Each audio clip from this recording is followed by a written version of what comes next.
C nature is very clever. ಯಾವ women ತಮ್ಮ periods ಆಗ್ತಾ ಇದೆ ಅಂದರೆ ಅವ್ರಿಗೆ ಮಗು ಮಾಡೋ ಚೈತನ್ಯ ಇದೆ.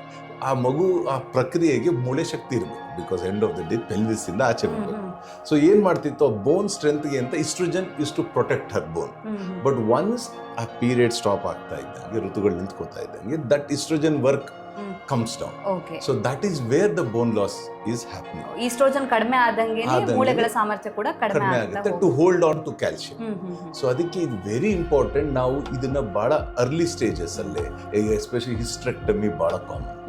ಈಗ ಬ್ಲೀಡಿಂಗ್ ಪ್ರಾಬ್ಲಮ್ ಇರೋರಿಗೆ ಮಕ್ಕಳಿಗೆ ಹಿಸ್ಟ್ರೆಕ್ಟಮಿ ಮಾಡ್ತಾರೆ. ಅದ್ರ ಜೊತೆ ಓವರೀಸ್ ಅಂತ ಏನ್ ಅಟ್ಯಾಚ್ ಆಗಿರುತ್ತೆ ಗರ್ಭಕೋಶಕ್ಕೆ, ಬರೀ ಹಿಸ್ಟ್ರೆಕ್ಟಮಿ ಮಾಡಿದ್ರೆ ಆಕ್ಚುಲಿ ಈಸ್ಟ್ರೋಜನ್ಗೆ ಏನಾಗಲ್ಲ. ಬಟ್ ಓವರೀಸ್ ತೆಗೆದಿದ್ದರೆ ಅವ್ರಿಗೆ ಆರ್ಟಿಫಿಷಿಯಲ್ ಆಗಿ ಈಸ್ಟ್ರೋಜನ್ ಕಮ್ಮಿ ಆಗ್ಬಿಡುತ್ತೆ. ಸೊ ಅವ್ರಿಗೆ 32 ಇಯರ್ಸ್ ಅಲ್ಲೇ ಹಿಸ್ಟೆಕ್ಟಮಿ ಆಗೋಗಿದ್ರೆ ಅವ್ರು 50 ವರ್ಷ ಬರೋ ವರ್ಷದಲ್ಲಿ 18 ವರ್ಷ ಅವ್ರಿಗೆ ಈಸ್ಟ್ರೋಜನ್ ಇರಲ್ಲ. So they will have started losing calcium from that age. So by the time ಅವ್ರು 50-52 ಬರೋ ವರ್ಷದಲ್ಲಿ ಅವ್ರ ಬೋನ್ ಹೆಲ್ತ್ ಒಂದು 65-70 ವರ್ಷದ ಮೊದಲು ಹೆಂಗಿದ್ರು ಆ ಥರ ಆಗ್ಬಿಡುತ್ತೆ. ನೀವು ಬೆನ್ನು ಬಗ್ಗದಾಗಿರ್ಬೋದು, ಸೊಂಟ ನೋವಾಗಿರ್ಬೋದು, ಇದೆಲ್ಲ ಶುರು ಆಗ್ತದೆ.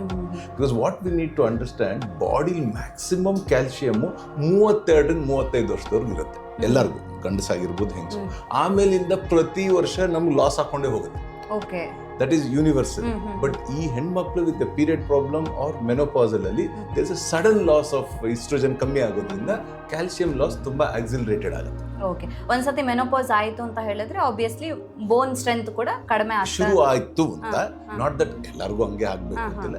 ಅದರಿಂದ ಡೆಕೇಡ್ ಇಯರ್ಸ್ ಆಗ್ತಾ ಇದ್ದಂಗೆ the loss becomes more. But it's multi factorial. ಈಗ ಯಾರ್ದೋ ಡಯಟ್ ಅಲ್ಲಿ ಚೆನ್ನಾಗಿ ಕ್ಯಾಲ್ಸಿಯಂ, ವೈಟಮಿನ್ ಡಿ, ಬಿಸಿಲಿಗೆ ಒಂದು 30 ನಿಮಿಷ ಹೋಗೋದು, ವಾಕಿಂಗ್ ಅಟ್ಲೀಸ್ಟ್ ಒಂದು 20 ನಿಮಿಷ ಮಾಡೋದು, ಆಮೇಲೆ ರೆಸಿಸ್ಟೆನ್ಸ್ ಟ್ರೈನಿಂಗ್ ಅಂತ, ಅಂದ್ರೆ ಜಿಮ್ಗೆ ಹೋಗಿ ಡಂಬಲ್ ಎತ್ತೋದು ಅಂತಲ್ಲ, ಎನಿಥಿಂಗ್ ತೂಕ ಎತ್ತುವಂಥದ್ದು ಕ್ರೈ. ಅವಾಗ ಏನಾಯ್ತು, ಮಸಲ್ಸ್ ರೆಸಿಸ್ಟೆನ್ಸ್ ಬಂದಾಗ ಬೋನ್ ತಂತಾನೆ ಎಕ್ಸಾಕ್ಟ್ ಏನೋ ಸಣ್ಣ ಥಿಂಗ್ಸ್ ಎತ್ತಿದ್ರು ಅವಾಗ ಏನಾಯ್ತು, ಮೂಳೆಗೆ ಸ್ಟಿಮ್ಯುಲೇಟ್ ಆಗುತ್ತೆ. See what we don't use we lose. So ಈಗ ಏನಾಗ್ತದೆ, ಬಿಕಾಸ್ ಆ ಕ್ರಮಗಳೆಲ್ಲ ನಾವು ಔಟ್ಸೋರ್ಸ್ ಮಾಡಿಬಿಟ್ಟಿದ್ದೀವಿ, ರೋಬೋ ಮಾಡ್ತಾ ಇರ್ಬೋದು ಅಥವಾ ಕೆಲಸದವ್ರು ಮಾಡ್ತಿರೋದ್ರಿಂದ ನಮಗೆ ಮೂಳೆಗೆ ಸ್ಟ್ರೆಸ್ಸೇ ಇಲ್ಲ. ಯಾವಾಗ ಸ್ಟ್ರೆಸ್ ಇರಲ್ಲ ಮೂಳೆಗೆ, ಮೂಳೆ ಸ್ಟ್ರಾಂಗ್ ಇರಲ್ಲ. ಸೊ ಇಟ್ಸ್ ಇಂಪಾರ್ಟೆಂಟ್ ನಾವು ಒಂದು 20 ನಿಮಿಷ ಬಾಡಿಗೆ ಸ್ಟ್ರೆಸ್ ಕೊಡ್ಬೇಕು.